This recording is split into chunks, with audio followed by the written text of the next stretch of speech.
பெண்கள் குறித்து இழிவாக பேசிய அதிமுக முன்னாள் அமைச்சர் சி வி சண்முகம் பொதுவெளியில் மன்னிப்பு கேட்க வேண்டும் என்று திராவிடர் கழக மகளிர் பாசறை அணி செயலாளர் மணியம்மை தெரிவித்துள்ளார்.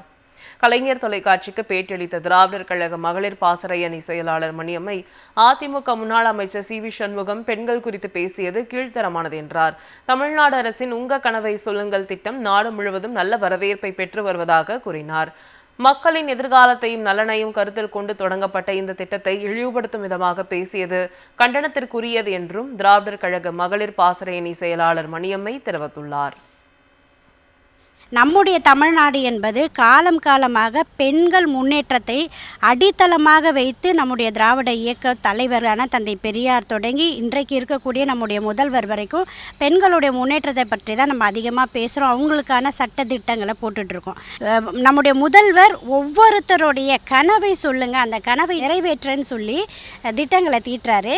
இது இந்தியாவிற்கே ஒரு எடுத்துக்காட்டான திட்டம். இன்னும் சொல்லப்போனால் ஒவ்வொரு தனி மனிதனுக்கும் ஒரு மகிழ்ச்சி ஒரு ஊக்கத்தை கொடுக்கக்கூடிய ஒரு செயலை நம்ம முதல்வர் சொல்றாரு. அதையே கொச்சப்படுத்தி பேசியிருக்காங்கன்னு சொன்னா இதுதான் சனாதன சிந்தனையினுடைய வெளிப்பாடு. இதை தமிழ்நாடு ஒருபோதும் ஏற்காது.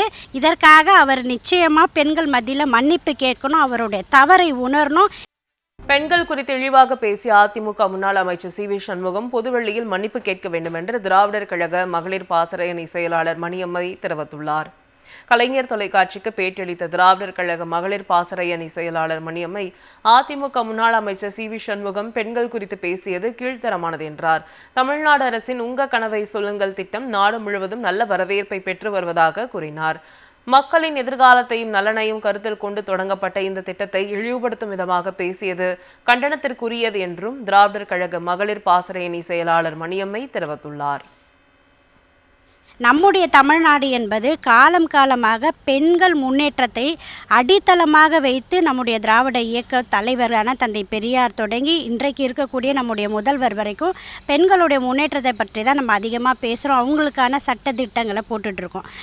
நம்முடைய முதல்வர் ஒவ்வொருத்தருடைய கனவை சொல்லுங்கள், அந்த கனவை நிறைவேற்றன்னு சொல்லி திட்டங்களை தீட்டுறாரு.